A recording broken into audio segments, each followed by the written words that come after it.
Welcome back to the Ergo Proxy Retrospective, and with the character components of this series complete, now let's take some time to get into the themes of Ergo Proxy. Now, Ergo Proxy has quite a bit of theme in it, quite many themes, and I like the series a lot, although for this reason, they may get a little unwieldy from time to time, and I would like to keep these segments as simple as possible. To me, it makes sense that the best way to explain something more complicated and big is to simplify and make it smaller. So, for this series of theme videos, I will be making what I consider to be the simplest and most to-the-point content I can make, as to express the big ideas here, as just because it's a big idea doesn't mean we can't explain it in a relatively simple manner. Now, to get this part started, the first theme we'll talk about is the place of Gnosticism in Ergo Proxy, and its implications for the show. Now, the word Gnosticism traces its origins to the word gnosis, which means knowledge of spiritual mysteries. Now, this references the ideas of hidden truths and forces which created existence, and the ideas of Gnosticism go back traditions millennia old. The bulk of these traditions state that there is a duality of the world, and this duality is split between the material world and the spiritual world. Now, the spiritual realm is pure and clean, and was created by the highest creator, often referred to as the monad, while the flawed material world was created by an sometimes ignorant, sometimes malevolent, lesser being, or lesser god, if you will, often referred to as the demiurge. The idea that there is an existing hidden greater creator, discoverable via enlightenment, is also another key component of many Gnostic schools of thought. In many of these schools of thought, this is described as the monad, the greater god who created everything, while, as mentioned earlier, the lesser creator is often referred to as the demiurge. While Gnosticism encompasses a wide range of schools of thought, some of which still existent and some of which no longer existent, and its origins are uncertain, there are some common elements, like the dualism mentioned above, and a sort of divine spark present in humanity, and the need for gnosis, or enlightenment, to reunite that spark with the monad. While I won't go into depth about the complex history and schools of thought of Gnosticism, I will say, for anyone wondering, no, Gnosticism is not inherently evil. It's not some kind of weird hidden cult or anything. It was a religious phenomenon dating back a long time ago, which simply had different interpretations of certain religious beliefs. In fact, before the consolidation of Christianity in around the 4th century, many Gnostic Christians were actually quite influential within the early Christian churches. Now, whether it originated from Judeo-Christian roots is still debated to this day. However, most schools of Gnosticism are not necessarily or explicitly anti-Christian or Abrahamic. They are simply different interpretations of it. Now, there are many interpretations, so I will leave it up to anyone to determine what these schools of thought are, or what place they have in one's own beliefs, but I just wanted to say, for anyone wondering, no, it's not necessarily inherently evil, or at least it was never intended to be. It's simply a very divergent and diverse group of thoughts which take on a view of the world which is simply different from current Abrahamic religious mainstream beliefs. When while it has historically clashed with them on some cases, it has also historically agreed with them in some cases. For example, many early Gnostic Christian sects still identified themselves as firmly Christian, holding up Jesus as the savior of the world. Gnosticism also seems to have had a very strong effect on the development of early Sufi Islam and Jewish mysticism. Again, while Gnosticism is not necessarily influential in many areas today, it has had lasting impacts on our religions of today, and it has also, in its many diverse schools of thought, trekked almost every boundary possible. As such, its schools of thoughts are too diverse to summarize even briefly, and while some may seem dismissive of monotheistic ideals in their entirety, or the current monotheistic religions of the world, others are simply different lenses with which to view these, and as mentioned earlier, Gnosticism is way too diverse to clearly classify it as a single unit.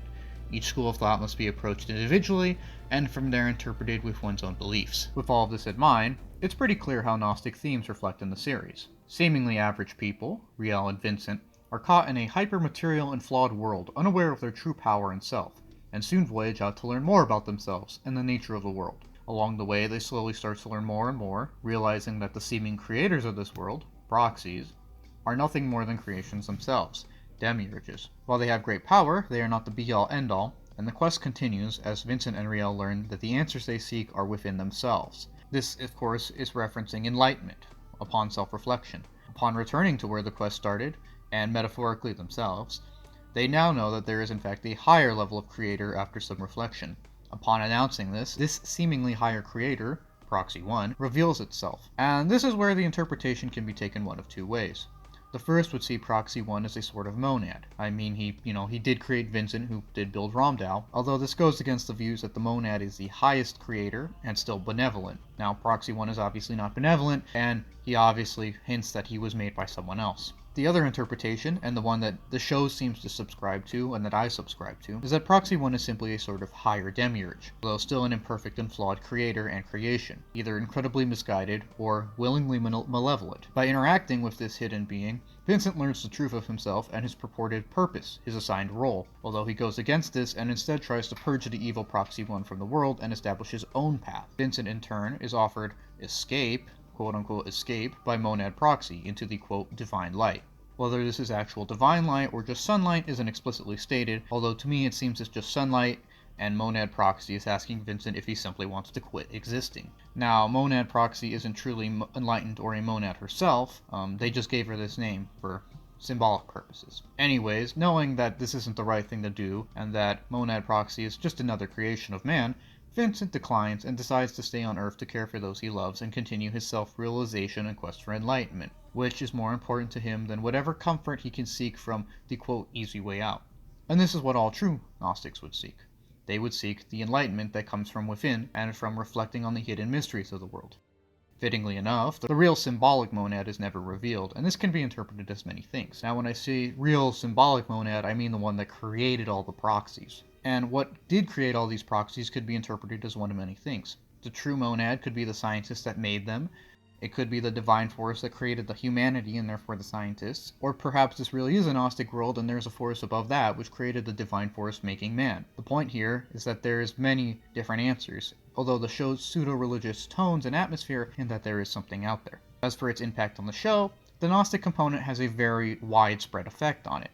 It's one of Ergo Proxy's most standout features, and lends a great deal to the somewhat mixed reception the shows sometimes get. This is because the show has a heavy emphasis on these ideals, and sometimes these may divert the, quote, logical train of thought present within the show sometimes. What I mean by this is that for some people it invalidates a lot of what happens throughout the show, like the Moss quest, and it makes the ending feel a little rushed.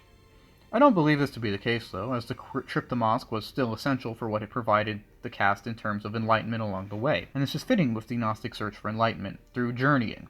In addition, the atmosphere and tones of the show were hinting at something the whole time, so I'm glad that they did put something in there as opposed to simply just saying, oh, it was just atmosphere. Simply just having an unexplained air of mysticism or religious imagery. It greatly adds to the show in terms of aesthetics, and I think that the unique aesthetic of the show is one of its greatest strengths. It also ties into the ideas of the writers of the Ergo Proxy, who, though originally not intending to make a Gnostic work, ended up making one as their ideas and thought processes bled into the creative process. Now, I'm fine with this, as it is their work of art, and it's a very unique statement that the work of art makes. I'm also fine with it because it contributes to their own creative vision, which, again, is their own creative vision. I have no problem with this, and I enjoy the fact that they try to make the viewer explore such ideas that they may not have never heard of or thought of before. It gives Ergo Proxy its own unique flair. In terms for what it brings to the show in terms of content, I think it contributes well enough. As mentioned earlier, it does contribute significantly to justifying the odd pseudo-religious atmosphere and tones of the series, and it also validates the ending, which I don't know if it was originally written that abruptly because of production issues, but it works well enough, and I'll give it a pass. Although I do understand how it does kind of come out of nowhere, it is also in line with their own ideals and the ideas practiced here, so it does make sense within the context of the Ergo Proxy universe. In addition, it doesn't invalidate the ending, which is Vincent and Riel and Pino going on to continue their family, which is all I really wanted. In the end, the show sticks to its message of pursuing the truth and looking within for answers, and these are ideals which are generally good for everyone, not just Gnostics, but they also just happen to be core components of Gnosticism itself.